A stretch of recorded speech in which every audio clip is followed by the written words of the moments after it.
અને અહીંથી જ્યારે પરમાત્માના દરબારમાં જશું ત્યારે પરમાત્મા પેલો પ્રશ્ન ક્યો કરશે? કેટલા બંગલા બનાવ્યા, કેટલા પૈસા બનાવ્યા, કેટલી આબરૂ મેળવી? ના, કંઈક આવો પ્રશ્ન કરશે.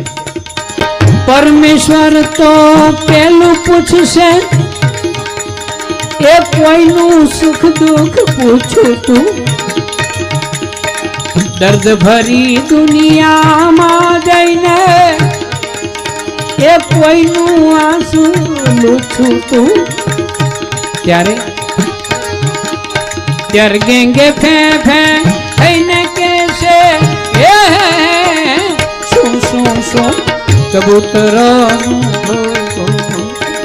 કોયલ કૂદે, ચકલાવું